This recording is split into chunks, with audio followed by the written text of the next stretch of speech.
कुसुम के जन्मदिन पर मंगल को सबक सिखाने के लिए सोमिया रेड कलर के बलून में कांच के टुकड़े भर देती है ताकि जैसे ही मंगल ये बलून को फोड़े यह कांच के टुकड़े इसके आंखों में घुस जाए और वो अंधी हो जाए। लेकिन होता एकदम उल्टा है। अक्षत सारे ही रेड बलून को मिक्स कर देता है और एक गेम खेलता है जिसके चलते यह रेड बलून जिसके भी पास में आएगा उसे रेड बलून फोड़ के अंदर की चीट निकालनी होगी और कांच वाला रेड बलून सोमिया के पास आता है। जैसे ही वह रेड बलून फूटता है सोमिया का मुंह खून से भर जाता है और यहाँ तक कि वह अंधी भी हो जाती है। आखिर ये मजेदार कहानी क्या है, आइए जानते हैं आज के एपिसोड में। कहानी की शुरुआत होती है मंगल से, जो कि अपने पापा की तस्वीर की माला बदलती है और उनसे अपने दिल की बात कर रही होती है। यह देख के कुसुम की भी आंखों से आंसू आने लगता है। लेकिन उसी वक्त वहाँ पर सोमिया आ जाती है और कुसुम को मंगल के खिलाफ भड़काने लगती है। सोमिया कहती है कि अम्मा आप किसके लिए आंसू बहा रही है, इस मंगल के लिए। कितनी दोगली है ये मंगल। एक तरफ तो 6 महीने पहले इसने पापा को मौत के घाट उतार दिया और अब 6 महीने के बाद उन्हीं की तस्वीर पे हार चढ़ा रही है और उनसे अपने दुखों को बांट रही है। ये सिर्फ और सिर्फ नाटक है अम्मा, इसका सिर्फ और सिर्फ नाटक, ताकि यह इस घर में और आपके दिल में वापस से जगह बना पाए। लेकिन ऐसी दोगली औरत को आप कभी भी जगह मत देना, इसने आपसे आपका सुहाग छीना है। और कुसुम भी कहीं ना कहीं सोमिया के प्रभाव में आ जाती है। लेकिन वह सोमिया को कुछ जवाब दे, लेकिन वह सोमिया को जवाब नहीं देती बल्कि खुद ही वहाँ से चली जाती है। अगले दिन हम कुसुम को देखते हैं जो कि डाइनिंग टेबल पे खाना खाने के लिए आई होती है। वह देखती है कि उसकी थाली उल्टी रखी हुई है। जैसे वो थाली को सीधा करती है उसके अंदर लिखा था जन्मदिन की हार्दिक शुभकामना अम्मा, और यह पढ़ के वो बहुत ज्यादा भावुक हो जाती है। उसी वक्त वहाँ पर मंगल आती है जो कि अपने हाथों से 56 भोग बना के लाई होती है। मंगल अपनी अम्मा को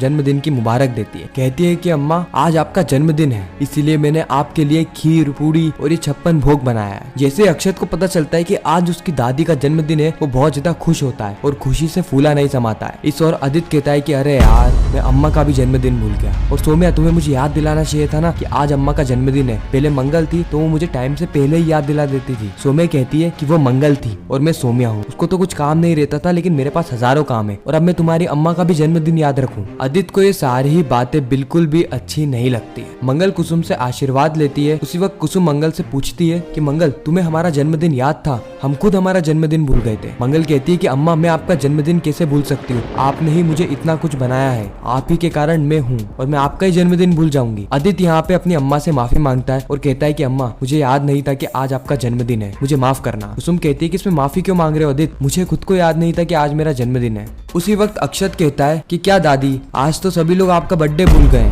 नहीं तो सभी लोगों के बर्थडे पे तो बड़े बड़े तोहफे आते हैं, आपके बर्थडे पे तो कोई भी गिफ्ट नहीं आया। कुसुम कहती है कि अक्षत बेटा जरूरी नहीं कि बर्थडे पर सभी लोगों को गिफ्ट मिले, और वैसे ही मेरी उम्र हो गई है, मैं क्या करूंगी गिफ्ट लेकर भी। मंगल कहती है कि अम्मा उम्र और गिफ्ट लेने में क्या संबंध है, और वैसे भी अक्षत बेटा ऐसा कभी नहीं हो सकता कि आज अम्मा का जन्मदिन है और मैं कोई गिफ्ट ना लेकर आई हूँ, मैं अम्मा के लिए गिफ्ट लेकर आई हूँ। फिर मंगल जाती है किचन में गिफ्ट लाने के लिए। मंगल वो गिफ्ट लेकर आती है और अम्मा से कहती है कि अम्मा इस गिफ्ट को अस्वीकार मत करना, यह मैं बहुत प्यार से आपके लिए लेकर आई हूँ, आपको बहुत अच्छा लगेगा। लेकिन कुसुम बहुत ही आनाकानी करती है और गिफ्ट को स्वीकार नहीं करती है। उसी वक्त अक्षत कहता है कि दादी गिफ्ट को ले लीजिए ना, मुझे गिफ्ट में देखना है कि आखिर मम्मी ने आपको क्या दिया है। लेकिन कुसुम फिर भी गिफ्ट नहीं ले रही होती है। लेकिन अक्षत की जिद के आगे कुसुम की नहीं चलती है, इसलिए कुसुम को गिफ्ट लेना पड़ता है। और जैसे ही कुसुम गिफ्ट को खोलती है वो हक्की बक्की हो जाती है क्योंकि गिफ्ट के अंदर थी माता रानी की मूर्ति। कुसुम मन ही मन में कहती है कि मंगल को मेरे दिल की बात कैसे पता चल गई, मैं चाहती ही थी कि माता रानी की मूर्ति लेकर आऊं और आज मंगल मूर्ति लेकर आ गई। कुसुम माता रानी की मूर्ति को देखकर बहुत ज्यादा खुश हो जाती है और मंगल इसी खुशी को अपने दिमाग में लॉक कर लेती है। मंगल को बहुत अच्छा लग रहा था क्योंकि इतने समय के बाद उसने अपनी अम्मा को खुश देखा। मंगल कुसुम को कहती है कि अम्मा आपको याद है आपने 6 महीने पहले मुझसे कहा था कि आपको माता रानी की यह मूर्ति मंदिर में सजानी है, लेकिन यह मूर्ति कहीं पर भी मिल नहीं रही। जब मैं जयपुर गई तो मुझे एक मंदिर के बाहर यह मूर्ति दिखी, इसीलिए मैंने यह मूर्ति खरीद ली और आज आपके हाथ में इस मूर्ति को देखकर मुझे ऐसा लग रहा है कि जन्मदिन आपका है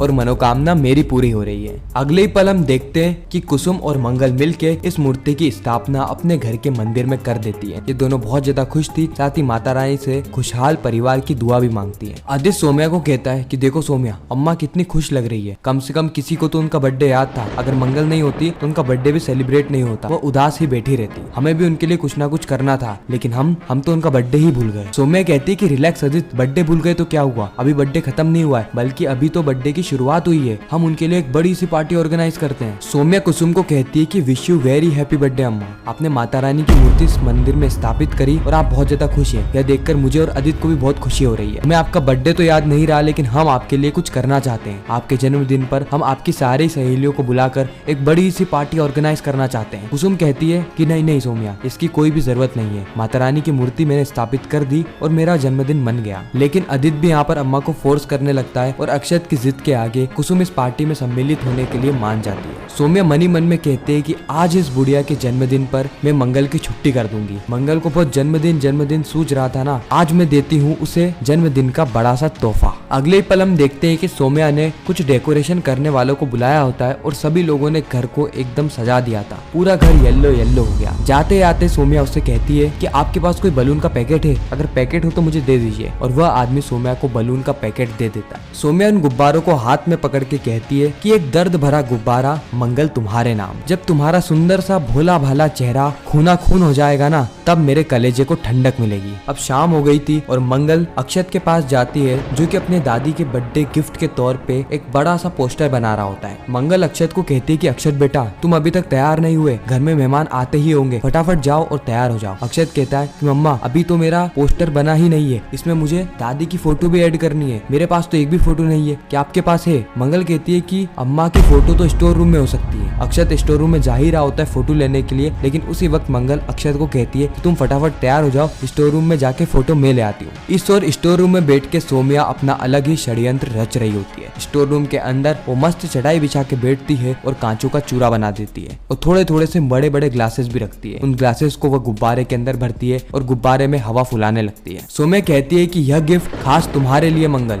बहुत उछल रही थी ना तुम। उसी वक्त मंगल भी स्टोर रूम में पहुंच जाती है और अक्षत की गिरी हुई किताबों को झटकने लगती है। इन आवाजों से सोम्या अलर्ट में आ गई थी। सोम्या कहती है कि मंगल यहाँ पर भी आ गई, अगर इसने सारा बखेड़ा देख लिया तो ये तमाशा करेगी, एक ऐसा तमाशा जिससे कि आदित्य की नजरों में मैं पूरी तरीके से गिर जाऊंगी। इसीलिए सोम्या सारे सामान को समेटती है और मौका देखकर अलमारी के पीछे छुप जाती है। मंगल अलमारी को खोलती है और उसके अंदर से अम्मा का फोटो लेके वहाँ से चली जाती है और मंगल के जाने के बाद ही सोम्या की सांस में सांस आती है। इस और घर में सारे मेहमान आ गए होते हैं और मंगल अपनी माँ शांति से गले मिलती है, क्योंकि 6 महीने के बाद पहली बार मंगल शांति से मिली थी। शांति कुसुम को कहती है कि कुसुम जी आपको जन्मदिन की बहुत बहुत बधाई। कुसुम कहती है कि शांति जी आप इतने समय के बाद घर पे आई है। शांति कहती है तो आके करती भी क्या, मेरी बेटी तो यहाँ पर थी नहीं और इस घर के कुछ लोग ऐसे है ना जिनसे मैं दूरी बना के रखूं तो ही बेहतर है। शांति कुसुम को तोहफा देती है और उसी वक्त प्रतिमा और कपिल दोनों ही यहाँ पर आ जाते हैं। लिपिका कहती है कि मम्मा वो देखो वो है कपिल जी। शांति कहती कि यह है कपिल, तूने जितना बताया था ये तो उससे भी ज्यादा हैंडसम है, हट्टा कट्टा 6 फीट का लंबा आदमी, और ये तो खानदानी अमीर भी लग रहे हैं। अगले पल हम देखते हैं कि मंगल प्रतिमा को अपनी माँ से मिलवाती है और लिपिका से भी। शांति और लिपिका